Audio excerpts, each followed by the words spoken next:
Halo adik-adik, apa kabar? Semoga selalu dalam keadaan sehat ya.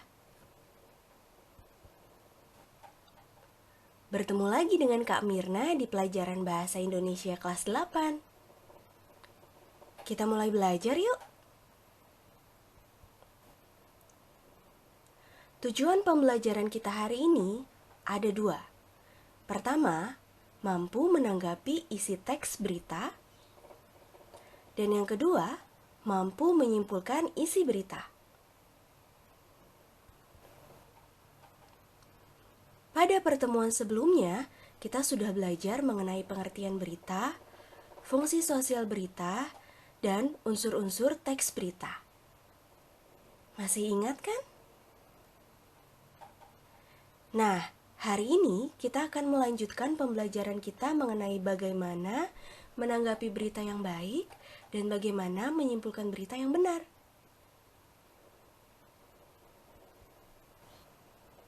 Berita yang disajikan dalam media cetak atau elektronik berisi hal-hal yang terjadi di sekitar kita atau di dunia ini. Berita tersebut berisi fakta-fakta yang harus dapat dipertanggungjawabkan. Berita yang disusun diinformasikan kepada pembaca atau pendengar dengan maksud untuk menambah wawasan para pembaca atau pendengarnya. Tanggapan terhadap isi teks berita. Tanggapan atau respon terhadap suatu teks berita yang dibaca atau didengar sangat beragam. Kita dapat menanggapi isi teks berita dari aspek bahasa yang digunakan atau dari kebenaran isi berita.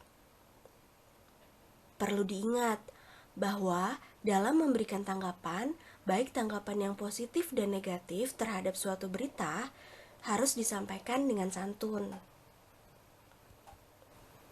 Nah, perhatikanlah aspek-aspek tanggapan terhadap berita berikut. Ada dua aspek yang bisa kita tanggapi. Pertama, isi atau struktur berita, dan yang kedua, bahasa berita. Isi atau struktur berita yang bisa kita tanggapi adalah mengenai kebenaran dan kelengkapan berita. Kemudian, dari segi bahasa berita, yang bisa kita tanggapi adalah penggunaan kalimat dan pilihan katanya, mudah dimengerti atau tidak. Mudah bukan? Berikut adalah contoh-contoh menanggapi. Contoh yang pertama. Menurut saya, bahasa yang digunakan dalam teks berita tersebut cukup jelas. Sebagai pendengar, saya mudah memahami isi berita tersebut. Kedua, menurut saya, kelengkapan sumber dalam berita tersebut masih diragukan. Penulis harus mencari sumber yang dapat dipercaya. Ketiga, saya kurang setuju dengan berita tersebut karena isinya membuat orang terprovokasi melakukan tindakan yang tidak baik. Keempat, berita tersebut sangat bagus karena mengingatkan kita untuk menjaga etika dalam menggunakan transportasi umum. Kelima, menurut saya, informasi yang diberikan berbelit-belit, banyak pengulangan kata sehingga kita tidak menangkap isinya. Jadi, yang perlu digarisbawahi dalam menanggapi berita adalah sopan santun dalam mengkritisi artikel atau berita. Bagaimana sih cara menyimpulkan isi berita? Saat kita selesai membaca atau mendengar sebuah berita, mungkin ada seseorang yang bertanya tentang kesimpulan berita tersebut. Untuk itu, kita harus dapat mengetahui cara menyimpulkan berita. Adapun yang dimaksud dengan kesimpulan adalah kata-kata akhir dari suatu uraian. Di dalam kesimpulan harus memuat unsur-unsur berita dengan rumusan yang lebih ringkas. Apa saja? Yaitu adik Simba. Apa, di mana, kapan, siapa, mengapa, dan bagaimana. Dengan demikian, kesimpulan harus memanfaatkan ringkasan kita sebelumnya terhadap pokok-pokok informasi. Nah, inilah bagian yang harus diperhatikan dalam menyimpulkan isi berita. Jadi kita harus tahu adik simbanya dulu. Kemudian baru kita dapat menyimpulkan sebuah berita. Sebagai contoh, mari baca kembali teks berita berikut. Penantian panjang tim sepak takraw Indonesia. Mimpi Indonesia meraih medali emas sepak takraw Asian Games 2018 terwujud. Penantian panjang selama 28 tahun sejak keikutsertaan sepak takraw pada 1990 lalu tercapai setelah timnas putra sepak takraw yang turun di nomor kuadran putra berhasil meraih medali emas. Di final, Indonesia mengalahkan Jepang melalui pertandingan sengit dengan skor akhir 2-1 di Ranau Hall Jakabaring Sport City Palembang kemarin. Perjuangan para pemain sepak takraw kita memang luar biasa, kata pelatih sepak takraw Indonesia. Tim Indonesia harus berjuang keras menghadapi tim Jepang. Buktinya, mereka membutuhkan 3 set untuk memastikan kemenangan dengan 15-21, 21-14, dan 21-16.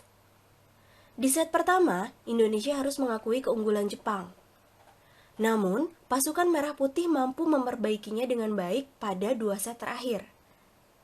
Di set penentuan, Indonesia tampil memukau sejak awal set ketiga. Indonesia akhirnya memastikan kemenangan dengan angka 21-16 di set ketiga atas Jepang. Kemenangan ini sekaligus menjadi medali emas ke-31, sekaligus sebagai emas terakhir untuk Indonesia di Asian Games ke-18 ini. Perhatikan cara menentukan simpulan berita berikut. Tadi sudah dikatakan bahwa dalam menyimpulkan kita harus mengetahui dulu adik simbanya. Apa mimpi Indonesia meraih medali emas sepak takraw Asian Games 2018 terwujud? Di mana? Ranau Hall Jakabaring Sport City Palembang. Kapan? 9 September 2018. Siapa? Tim sepak takraw Indonesia dan tim sepak takraw Jepang. Mengapa? Penantian panjang selama 28 tahun sejak keikutsertaan sepak takraw pada 1990 lalu tercapai untuk meraih medali emas. Bagaimana? Tim Indonesia harus berjuang keras menghadapi tim Jepang dengan 3 set. Di set pertama, Indonesia harus mengakui keunggulan Jepang. Namun, di set kedua dan ketiga, Indonesia tampil memukau dan berhasil meraih kemenangan dan merebut medali emas ke-31 untuk Indonesia.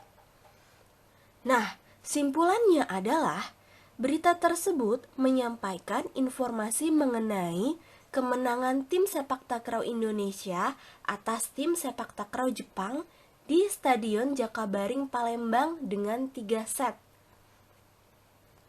Indonesia meraih medali emas setelah melalui perjuangan yang melelahkan dan mempersembahkan emas terakhir untuk Indonesia. Begitulah kesimpulannya. Nah, saatnya challenge. Bacalah teks berita berikut, kemudian simpulkan. Judul beritanya adalah Update Virus Corona Dunia Minggu 28 Juni 2020, tembus 10 juta kasus, 500.000 pasien meninggal dunia. Kakak tunggu simpulannya di Google Meet ya. Terima kasih atas atensinya. Tetap semangat!